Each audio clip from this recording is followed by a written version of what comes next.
Le JT Foot Mercato avec DAZN.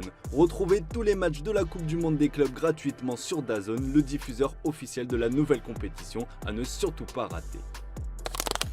Bonjour à toutes et à tous et bienvenue dans le dernier JT Foot Mercato de la semaine. On entame cette édition avec la situation de l'Olympique lyonnais qui est toujours au centre des préoccupations du football français. Avant l'appel du club examiné le 10 juillet prochain, l'OL doit trouver des liquidités pour survivre en Ligue 1 et cela passera par une grande braderie au sein de son effectif. Il faut rapidement trouver 200 millions d'euros et cela passera par les ventes de joueurs et des économies sur les salaires en plus d'injecter de l'argent directement. Fraîchement nommé à la tête de l'OL, Michel Kang serait sur le point de mettre en place un plan d'austérité de 3 à 4 ans pour remettre les comptes de l'OL dans le vert et les gros salaires sont poussés vers la sortie. Dans ce sens, les noms de Tolisso, Nuama, Mikotadze, Verretou, Niakate, Matic ou Almada auraient des chances de quitter le club. Des départs de cadres pour assainir les finances mais une perte sportive énorme, c'est peut-être par ce chemin que l'OL se maintiendra dans l'élite. Mais les départs les plus probables dans les prochains jours concernent Lucas Perry, Malik Fofana, Tesman, Koumbedi ou Kaleta Tsar, tout doit disparaître à l'OL. Et justement pour Georges Mikotadze, ça s'agite puisque le Géorgien serait pisté par l'Eintracht Francfort. En cas de départ d'Hugo Ekitike, il est aussi pisté par Sunderland, mais la piste la plus chaude mène en Italie à l'AS Roma. Selon la Gazzetta dello Sport, le club romain est disposé à offrir 18 millions d'euros pour l'attaquant alors que Lyon en réclame 20.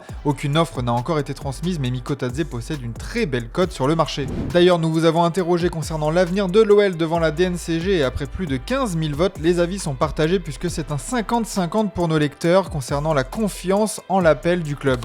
Du côté des droits TV, la nouvelle chaîne de la LFP pour la diffusion de la Ligue 1 la saison prochaine voit enfin le jour et les objectifs sont annoncés. Les chiffres sont fous. Nicolas de Taverneau, patron de LFP Media, a annoncé viser 1,5 million d'abonnés pour la saison 2026-2027, puis près de 2 millions pour la saison d'après pour finir à 2,15 millions d'abonnés en 2028-2029 et un revenu généré de 470 millions d'euros. Pour la saison prochaine, ce sont près de 300 millions d'euros de revenus estimés qui seront générés, mais Nicolas de Taverneau s'attend lui-même à 2 prochaines saison difficile. Le mercato suit son cours et les clubs de Ligue 1 s'activent, mais du côté de Nice, on se prépare à subir une offensive venue d'Espagne pour Evan Guessant. Selon nos informations, Villarreal suivrait de très près la situation de l'attaquant niçois de 24 ans, auteur de 12 buts et 8 passes décisives en 33 matchs de Ligue 1 la saison dernière. Le profil de l'international ivoirien ferait l'unanimité chez les Espagnols, mais le sous-marin jaune n'a pas encore formulé d'offre à suivre. Voilà un changement qui passera peut-être inaperçu en cette période de mercato mais qui marque la fin d'une ère dans le football français. La règle de la suspension automatique après 3 cartons jaunes en 10 matchs évolue. Dans un communiqué, la Ligue précise qu'il faudra maintenant écoper de 5 cartons pour être suspendu automatiquement pour une rencontre. La période des 10 matchs est donc révolue. En se référant aux pratiques des autres championnats, il a été décidé de faire évoluer cette règle à compter de la saison 2025-2026. Désormais, la règle consistera en un match de suspension automatique pour 5 cartons jaunes sans tenir compte de la période des 10 matchs. Cette nouvelle règle simplifiée a été adoptée par le conseil d'administration de la LFP du 3 juin dernier et s'appliquera à compter de la saison 2025-2026 en Ligue 1 McDonald's, en Ligue 2 BKT, en Coupe de France et au Trophée des Champions, explique le communiqué de la LFP.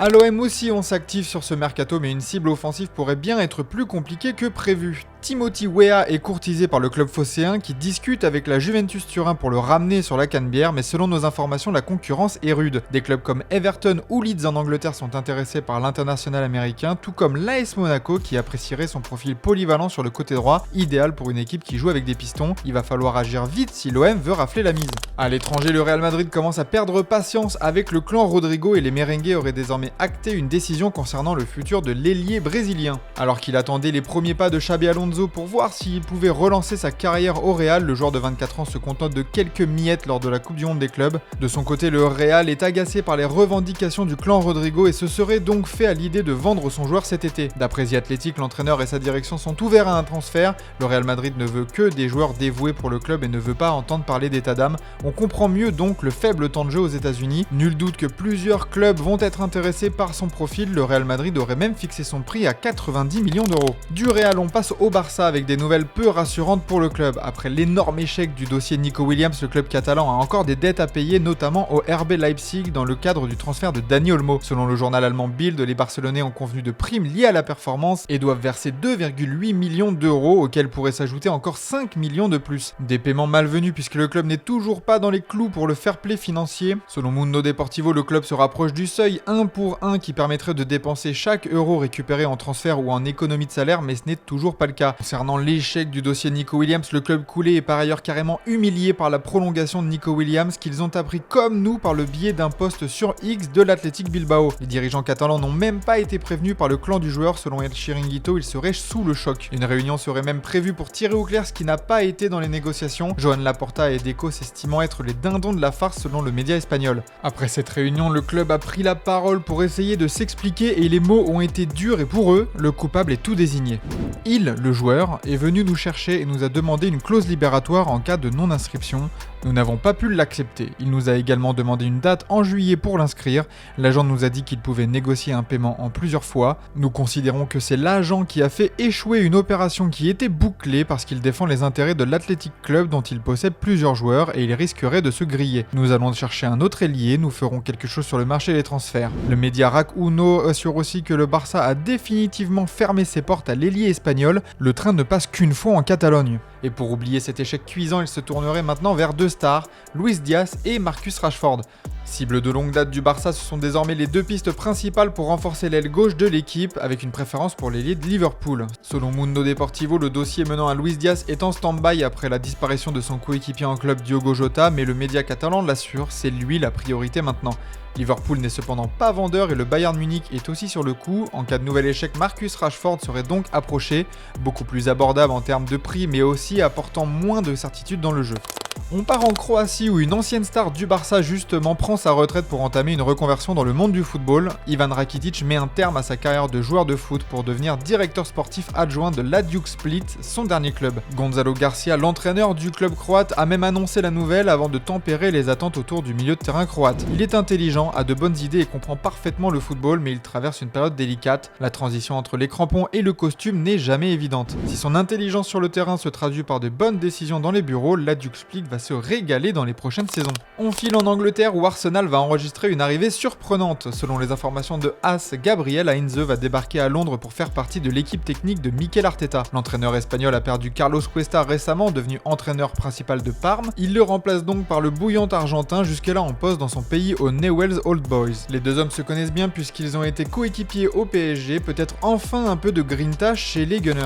Un ancien d'Arsenal est justement dans une très mauvaise passe. Thomas Partey a été officiellement accusé aujourd'hui d'agression sexuelle sur 3 femmes selon Sky Sports. Les faits se seraient déroulés entre 2021 et 2022, mais depuis quelques années déjà, des rumeurs circulaient à son sujet sans jamais voir sortir le nom du milieu de terrain concernant ces affaires. Sky Sport ajoute qu'il aurait été arrêté en 2022 mais sous couvert d'anonymat, ce qui lui avait permis de continuer à jouer pour son équipe. La police a notamment communiqué sur le sujet. Le Crown Prosecution Service a autorisé le Metropolitan Police Service à inculper un homme après qu'un dossier de preuve a été soumis par des détectives. La police métropolitaine a émis une accusation et une réquisition contre Thomas Partey, 32 ans, du Hertfordshire, en rapport avec les infractions suivantes. 5 chefs d'accusation de viol, 1 chef d'accusation d'agression sexuelle. Le joueur ghanéen risque évidemment très cher, dont la prison, affaire à suivre. Toujours en Angleterre, la prolongation d'Idriss Gueye à Everton se précise et ce serait même pour aujourd'hui ou demain. Selon nos informations, le milieu de terrain de 35 ans va prolonger d'1 année son contrat chez les Toffees. L'ancien du PSG se plaît en Angleterre et à Everton et ne compte donc pas céder aux sirènes du Paris FC, intéressé un temps par l'international sénégalais. C'est officiel justement, le Paris FC prolonge Rémi Rioux. Le gardien de 37 ans passé par l'Olympique Lyonnais récemment en tant que gardien remplaçant avait rebondi au PFC en Ligue 2. Le club francilien l'a annoncé aujourd'hui sur ses réseaux, le vétéran restera au club encore 1 année pour la Ligue 1 et aura la charge d'encadrer un groupe jeune mais inexpérimenté à ce niveau de compétition. Fin de l'aventure pour Takehiro Tomiyasu à Arsenal. Le défenseur japonais et le club anglais ont convenu à une rupture à l'amiable du contrat pour le défenseur de 26 ans. L'ancien de Bologne avait été blessé quasiment de la totalité de la saison dernière et encore maintenant il est gêné au genou. Son retour devait normalement s'effectuer dans 4 à 5 mois. Les deux parties ont préféré s'arrêter là alors que son contrat courait jusqu'en 2026. Le défenseur s'est exprimé sur son compte Instagram. Depuis mon premier jour à l'Emirates jusqu'à chaque moment en rouge et blanc, ça a été un honneur de représenter cet écusson. C'est l'heure d'un nouveau chapitre, mais je serai toujours fier d'avoir été un gunner. Ça y est, c'est aussi officiel, Philippe Coutinho part définitivement d'Europe. Le milieu offensif brésilien s'est définitivement engagé à Vasco da Gama où il était prêté la saison dernière. C'est son club d'Aston Villa qui a officialisé la nouvelle sur ses réseaux sociaux, le remerciant pour ses services et lui souhaitant le meilleur pour le reste de sa carrière. On se quitte avec l'image du jour et l'émotion toujours vive en Angleterre suite à la disparition de Diogo Jota. Lors des hommages rendus à l'extérieur d'Anfield, on a pu voir un fan d'Everton, le club rival, déposer un bouquet de fleurs à la mémoire du joueur portugais. Voilà, c'est tout pour ce JT Foot Mercato. Merci de votre fidélité et on se retrouve demain pour d'autres vidéos sur Foot Mercato.